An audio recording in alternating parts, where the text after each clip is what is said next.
As a part of our wild wellness talk, I bring out chairs to help describe what we do. And I'll go into that in a bit as far as how exactly that plays into it. But we thought it would be fun to incorporate the birds into the chair talk. The snake's already in it, so it'll be a little bit to like pull in the carrier and get him out, but they're all well trained enough now. I don't think it'll be too much of an issue. So since Pip is very hungry, wow, Pip is a paid actor, by the way, we figured we'd dive into a little training session and record it while we talk about our talks. And Pip's scared of the chairs. Not a surprise, she's never seen them before. She's not usually out since it is the snake's part. And the snake actually goes on this cute little couch. I'll put a picture, but he's pretty fun. So let's start with Pip. She's our shy girl, and if she's having a hard time, I would prefer her just because she's smaller, but if she's having a hard time, we'll get out Tilly, her more confident sister, and have her demo to get Pip more comfortable. So let's try one more time, Pip. Very good. So for this, Pip's been working on desensitization for different things, like going into a cave. So she knows a little bit about free feeding, and that's where you just put something nearby and the bird goes over by their own free will to eat it. Any animal trainers out there are gonna be going, you're flooding her, don't do it. And for people who aren't animal trainers, flooding in this context would mean she's basically overcoming her fears at too rapid of a rate. And so then she's going to remember these chairs as stressful rather than as something positive because the drive for food is so high. Because of this, you want to train, if you're going to push it that far forward, you want to train it pretty soon after a meal. That way their hunger isn't swaying their motivation level too much. I'm going to get her off and we'll go a little bit closer. You would want to avoid talking with your hands like I was, because that's going to add some stuff in their peripheral they're going to be nervous of. And let's see if she's any more confident around the pink chair. Okay, so once you know the pink chair is not an issue, but the black chairs are, I really wanted her in one of the black chairs because she's so small, but we can absolutely do this. So there's no fear of the pink chair, and I'm thinking it might be because I have a lot of pink towels that are a similar texture, and she might be like, yeah, I go on the pink towel all the time. So the goal will be for her to hop onto one of the chairs during this presentation. And you might be wondering, what are these chairs for? Well, as part of the talk, and we'll just go over it while I train her. As part of the talk about this, and yes, I'm purposely letting the chair move when she lands on it because she needs to be used to the sensation. We talk to a lot of kids, and some kids, their only experience with mental health care, which is what we do, is through television. And there's kind of two main ways that they see it on television, because cartoons are cartoonish and they don't always give the most realistic view. And that is, wow, no one's gonna believe that you're not that hungry with this motivation level, Pip. And I'm actually, since she's kind of getting into the swing of things, I'm gonna see if she'll come towards one of the black chairs. So what we do is we put the chairs out. That's my girl. And I'm holding it still so this one doesn't move because there is more fear. I'm just gonna let her free feed on it till she's bored.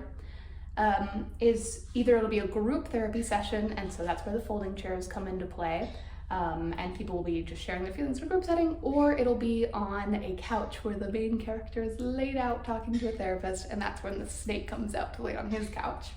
But at Texas Care, what's really cool is our mental health professionals, oh my goodness, swallow, so pretty, come out to people's homes. And so that's when I bring out this like desk chair to be like, if you want to meet in your room by a desk or in your living room or your dining room, wherever you're comfortable, then we can accommodate that. Whatever makes sense with their needs.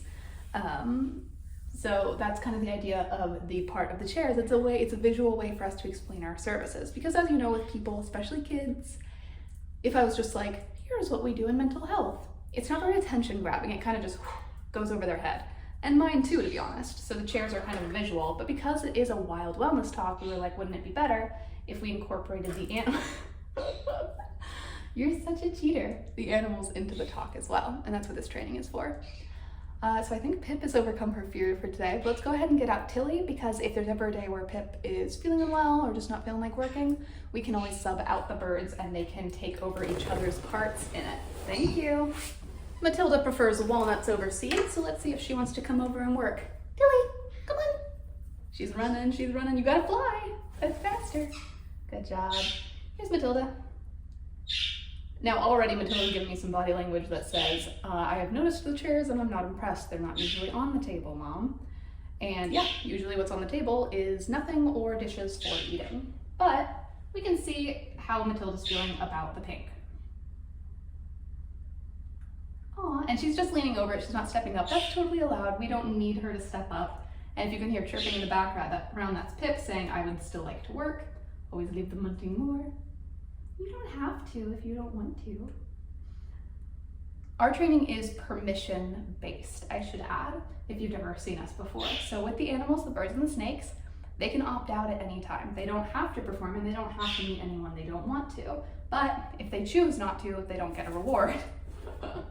You're a cheater too, you're so clever. You wanna just lean over it? You can just lean over it. I thought I heard it knock. Because it's permission-based, that's why they're more likely to want to, because they're not forced into uncomfortable situations. What about on one of these chairs? You wanna just get near them? You can come in between. Yeah, nothing scary. And these chairs are a little bit small for Tilly, so I'm not gonna put her on them. But it also means they're less intimidating, and so it would probably be easier if they were big enough to support her. So what I'm gonna do is I'm gonna make this more of like a walkway, where she can literally just walk off my arm onto it, if she so chooses. And if she chooses not to, that's also perfectly allowed. Every time she gets exposed to them, she'll become more desensitized to them and more likely to interact with them in the future. If I were to just force her onto it, then in our second training session, because there will be more than one, then she'd be more likely to be like, hey, what's going on with that? So she's trying to figure out a way around it, because she's so clever. No such way. She doesn't have to interact with the chair, but she cannot get snacks if she chooses not to. So what I'm gonna do is I'm gonna bring it a little bit closer and I'm gonna see if she'll just lean over the chair. Perfect. And with a behavior an animal already knows, you typically do not want to meet them halfway, because then it just teaches them to sort of be lazy, for lack of a better word, with the behavior.